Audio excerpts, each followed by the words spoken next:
Lead into Boston tonight, where Kyrie will face Celtics fans for the first time since he left for the Nets in June 2019. And Kyrie says he hopes the crowd at TD Garden will keep it strictly basketball tonight rather than engage in, quote, a belligerence or any racism. Celtics president Danny Ainge responded to Kyrie's comments saying, quote, I never heard any of that from any player that I've ever played with in my 26 years in Boston. Shannon, what kind of reception will Kyrie get tonight? I believe he'll get booed. There's no love lost between the fans. They don't believe that the Kyrie experiment was a success. He got injured. His first year, I think he had nasal surgery and wasn't on the sidelines for a few of the games, Skip. It just didn't go well. It did not go as well as they had hoped. They hoped, given what Kyrie had done his last 2 years in Cleveland, they had hoped that he could lead them, and along with what he had done side LeBron, could help them get to the NBA Finals. And it didn't go well. For whatever reason, yeah, he got injured. For whatever reason, Boston and Kyrie did not end well. So he goes, and they see how well he's playing now.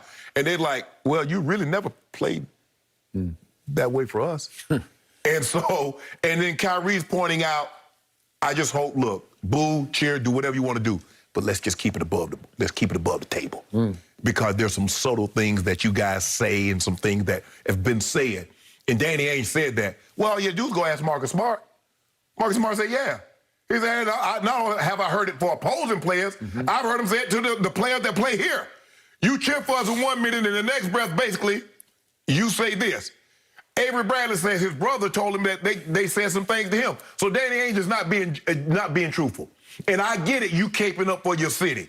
But I don't think there are very many people that's not caping up for Mississippi or Alabama or Tennessee, or given the history of Georgia and South Carolina, and we know some of the history. So you're going to cape for your city, even your state or whatever you want to call it, but even though you know. There's a guy on the radio station say, well, yeah, there are some guys like Cornbread Maxwell and guys that were in the 80s that heard things. There are some guys that were in the 90s that heard things, but that don't mean, bruh, you validating what the players are saying by saying some guys on their own team. These are your guys. That's correct. You would think if anything, Skip, I ain't saying nothing about you. You my guy. I might call you shouldn't call him, but you call your guy that. And then you was like, well, you upset at what Kyrie said, but you're not upset at the behavior that your city has displayed throughout its history. And Kyrie's like, look, boo me. Okay, I'm good with that. We coming there with a purpose, with a mission. But let's keep it above the table.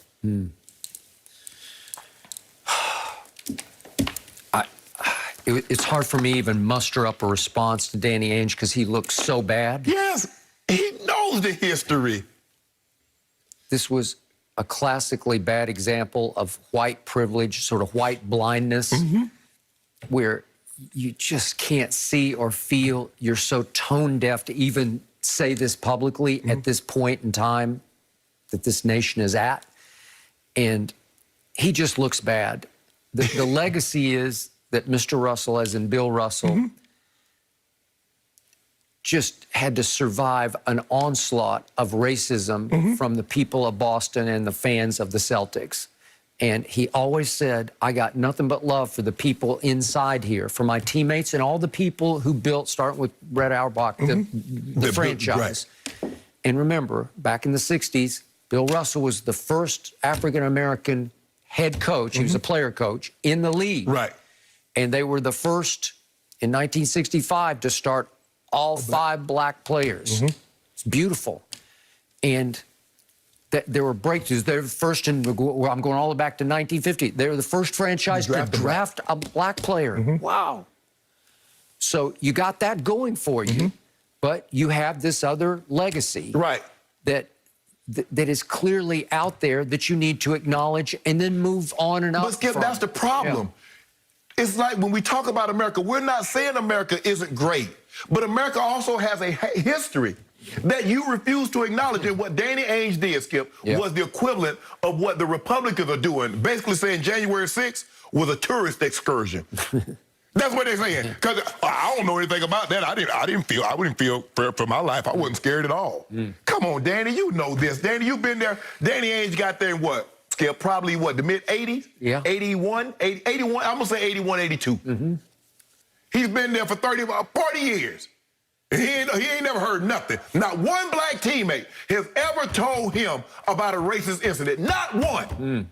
He said, I often talk to Kyrie, and he never said a word to me about any of this. Well, I'm not sure Kyrie would have to Danny Ainge. What about Marcus? Did you ask Marcus Smart? You asked Avery Bradley? So is that Skip is kind of like, if I don't really want to know, I'm not going to go ask the people that would know. I'm going to go ask people on the peripheral. Because I know they don't know. Hey, did you hear anything? No. But he's not the one that told you. Yep.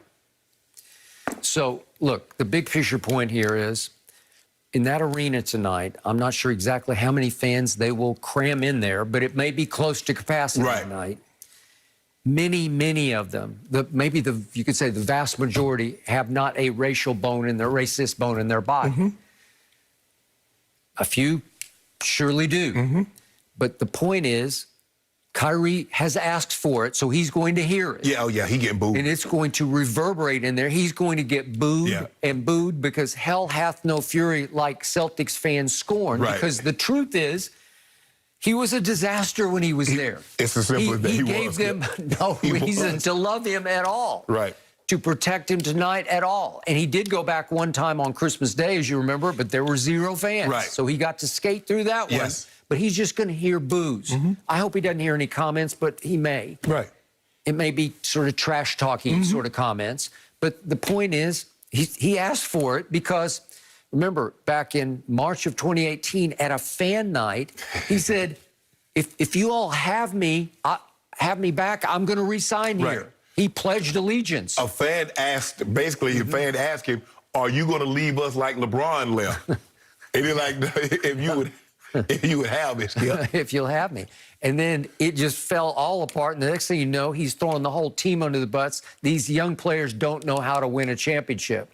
And then he finally said, ask me on July 1st whether I'm going to be back here, which indicated he wasn't. And we saw the video up the tunnel at the All-Star game. He's doing 2 to Kevin Durant.